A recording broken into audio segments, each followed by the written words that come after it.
পরিবার থেকে বিতাড়িত বৃদ্ধদের আশ্রয় দিতেই পৃথিবীর প্রথম বৃদ্ধাশ্রম গড়ে উঠেছিল চীনে। তারপর থেকে সেই শুরু।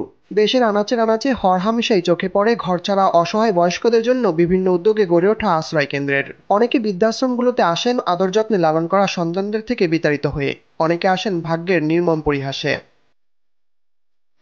২০ বছর আগে স্বামী হারিয়ে ৩ সন্তানকে অনেক সংগ্রাম করে মানুষ করেছেন সুফিয়া খাতুন। বর্তমানে তার এক ছেলে বাংলাদেশ সেনাবাহিনীতে সেনা সদস্য হিসেবে কর্মরত থাকলেও ছেলের বউদের অবহেলা আর পারিবারিক নানা জটিল সমীকরণে ঠাঁই হয়নি নিজের হাতে গড়ে তোলা সংসারে। কত কষ্ট করে তাদের মানুষ করে খেয়ে না খেয়ে আর সেসব ছেলের এখন আমার খোঁজ নাই না। ছেলে আর্মি চাকরি করে, সে ছেলে আমার এখন খোঁজ করে না, দেখে না। বিটার বউ দেখতে পান না, ছেলে কয়ে যে আমার মা নাইও। এখন মা বাদ দেওয়া যায়, বউ বাদ দেওয়া যায়।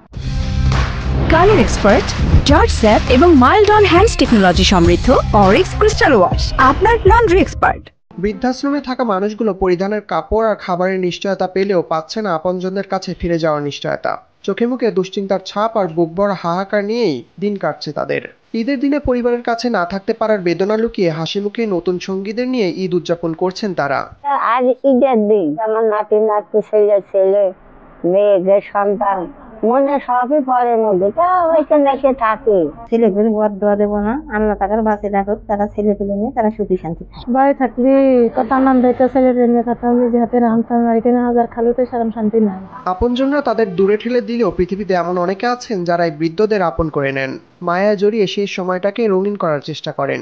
সন্তানদের কাছ থেকে বিতাড়িত হয়ে যে বুকে পাথর জমেছে সে বুকেই ফুল ফোটানোর চেষ্টা করে তারা। ঝিনাইদহের হরিণাকুণ্ড বৃদ্ধাশ্রমের কর্তা ব্যক্তিরা সেই কাজটাই করে যাচ্ছেন।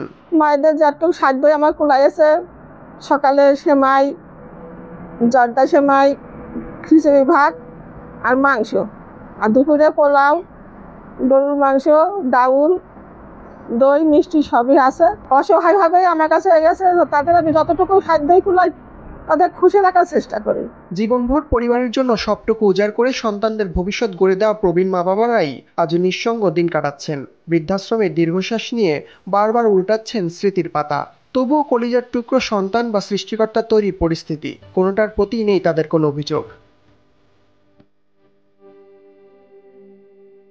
আব্দুল হামিদ, RTV।